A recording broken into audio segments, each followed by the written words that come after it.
রাজনৈতিক দল ও ঐকমত্য কমিশনের মধ্যে লক্ষ্যে কোনো ভিন্নতা নেই বলে মন্তব্য করেছেন সহসভাপতি আলী রিয়াজ। জুলাই মাসের মধ্যে সনদ প্রকাশ করাই এখন প্রধান বলেও জানান তিনি। রাজধানীর ফরেন সার্ভিস একাডেমিতে দ্বিতীয় পর্যায়ের 11তম দিনের আলোচনা শুরুতে এসব কথা বলেন আলী রিয়াজ। তিনি জানান, আলোচনায় যে বিষয় ঐক্যমত হয়েছে তা দিয়েই জাতীয় সনদ তৈরি করা হবে। মধ্যাহ্নবিরতির সময় কথা বলেন বিভিন্ন দলের নেতারা।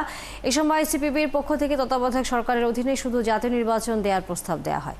বিপ্লবী ওয়ার্কার্স পার্টির নেতা সাইফুল হক জানিয়েছেন, প্রধান বিচারপতি নিয়োগকে রাজনৈতিক প্রভাব মুক্ত রাখার পরামর্শ দেওয়া হয়েছে। অন্যদিকে জ্যেষ্ঠতম 2 জন থেকে 1 জনকে নিয়োগ দেবেন রাষ্ট্রপতি। তত্ত্বাবধায়ক সরকারের গঠন প্রক্রিয়া নিয়ে আলোচনা হয়েছে, সেখানে সদস্য কতজন থাকবে তা নিয়ে মতবিরোধ আছে। আলোচনায় কমিশনের সদস্য সংখ্যা 15তে উন্নতির প্রস্তাব করা হয়েছে। পার্লামেন্টের উচ্চকক্ষ থেকে তত্ত্বাবধায়ক সরকার নির্বাচন করার পরামর্শ দিয়েছে জেএসডি। অন্যদিকে তত্ত্বাবধায়ক সরকার গঠনে বিচার বিভাগ ও রাষ্ট্রপতিকে বাইরে রেখে প্রধান উপদেষ্টা নিয়োগের প্রস্তাব জনসংহতি আন্দোলনের। প্রস্তাব এসেছে নিম্নকক্ষ ও উচ্চকক্ষের 7 জনের নির্বাচনী কমিটি গঠনেরও।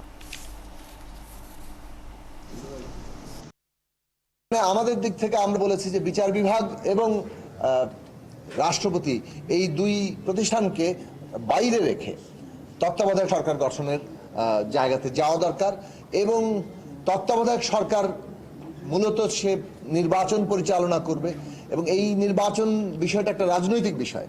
কাজেই এই রাজনৈতিক বিষয়ের ফয়সালা রাজনৈতিক প্রতিনিধি অর্থাৎ জনপ্রতিনিধিদের হাতে থাকা দরকার। গত 15 বছরে আওয়ামী লীগের এই স্বেচ্ছাচারী শাসনের পেছনে আমাদের এখানে বিচার বিভাগ থেকে শুরু করে নির্বাচন কমিশন এমনকি দুদক সাংবিধানিক প্রতিষ্ঠানগুলোকে অনুগত লোককে তারা নিয়োগ দিতে যে আমাদের আজকে যে বিপর্যয়, আমাদের আজকে যে এরকম একটা গণজাগরণ গণঅভ্যুত্থানের মধ্য দিয়ে একটা ফ্যাসিস্ট সরকারকে বিদায় দিতে হয়েছে এই কারণের জন্য। ফলে আমরা অতীতের কোনো কিছু আমরা নিশ্চয়ই আবার পুনরাবৃত্তি করতে চাই না। আমরা প্রধান বিচারপতি নিয়োগ নিয়ে কথা বলছি, কিন্তু আসলে দেখতে হবে আমরা বিচারপতি নিয়োগ যাতে নীতিমালার ভিত্তিতে হয় এবং যোগ্য ব্যক্তিরা নিয়োগ পান, সেইটা প্রথম বিষয়। কারণ যদি নিচ থেকে ঠিকমতো বিচারপতি নিয়োগের জায়গাটা না আসি, তাহলে একটা উপরে সুপ্রা জায়গায় যে প্রধান বিচারপতি কি হবে এইটা যথাযথ হয় না। এই লক্ষ্যগুলোর ব্যাপারে, এই উদ্দেশ্যগুলোর ব্যাপারে আমরা সকলেই একমত। আমাদের ইন্টেনশনের দিক থেকে, উদ্দেশ্যের দিক থেকে কোনো ভিন্নতা নেই। কমিশনের কোনো আলাদা উদ্দেশ্য নেই, উদ্দেশ্য একটাই। উদ্দেশ্য হিসেবে আমাদের লক্ষ্য এবং উদ্দেশ্য হচ্ছে দ্রুততম সময়ে সকলকে যতদূর সম্ভব ঐক্যবদ্ধ প্রতিষ্ঠার মধ্য দিয়ে সকলকে নিয়ে একটি জাতীয় সনদ তৈরি করা।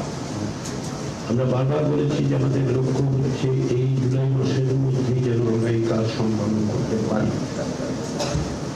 অনেক বিষয়ে নিষ্পত্তি হয়নি, আলোচনা হয়েছে, সেটা যেহেতু অগ্রগতি হয়েছে আমরা আগামী